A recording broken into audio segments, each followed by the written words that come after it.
Être une femme ambitieuse, ça dérange. La nouvelle version de toi dérange tout simplement leur confort.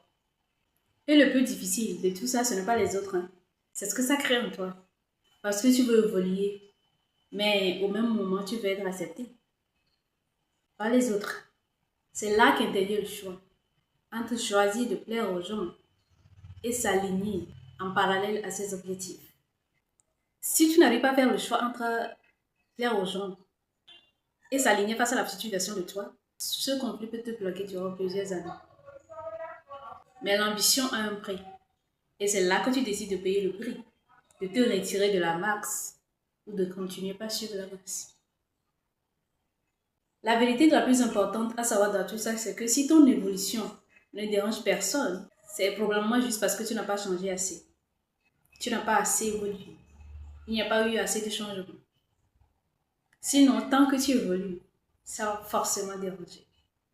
La croissance crée toujours un décalage par rapport aux autres, entre ton ancienne vie et ta nouvelle identité.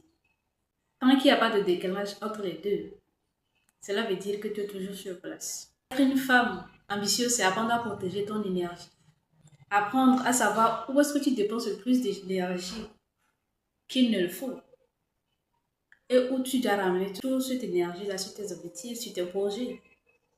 Parce que être déjà une femme, c'est un combat perpétuel. Dans ce monde très patriarcal. En tant que femme qui décide de gravir les échelles, d'écrire son nom quelque part dans ce monde, il y a des choix clairs et nets que tu dois faire depuis le début.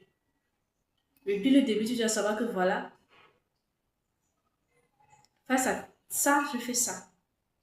Comme ça, le jour où les gens s'opposent à tes ambitions, tu les regardes seulement, tu souris parce que tu sais très bien qu'ils seront vendus. Et donc, ça ne te dit rien, tu les regardes seulement et tu passes. Si je veux prendre mon exemple, par exemple, après le bac, je devais avoir le choix entre. J'avais perdu, après le bac, j'ai perdu ma mère, donc, étant qu'enfant unique, imaginez un enfant unique qui perd sa maman. Tout le monde pensait que j'allais abandonner mes études, alors que j'ai promis à ma mère. Elle m'a demandé de tout faire pour ne pas m'abandonner. Mais personne ne croyait que j'allais y tenir. Personne ne croyait que voilà, je vais continuer mes études à étant enfant unique et n'ayant plus de mère, alors que c'est la seule personne que j'avais. Mais je suis allée contre tout le monde. J'ai décidé que je vais continuer mes études. Merci Dieu d'avoir été près de moi pour ça. Beaucoup ont dit que la place de la femme, nanani, nana, tu es une fille et tu ne dois pas forcer dans les études, il faut pas faire ceci, il faut pas faire cela. Mais je ne les ai pas écoutés. Sinon aujourd'hui, attention, tu vas déranger beaucoup. Tu vas être mal comprise parce qu'il y a des gens qui ne savent pas où tu vas et tu n'es pas obligé de leur expliquer tes ambitions. Mais en échange, tu gagnes quelque chose. Tu gagnes ta liberté, tu gagnes en confiance et tu gagnes en puissance. Si tu n'as pas ton business, tu vas souffrir en tant que femme. C'est ce que j'ai compris très tôt.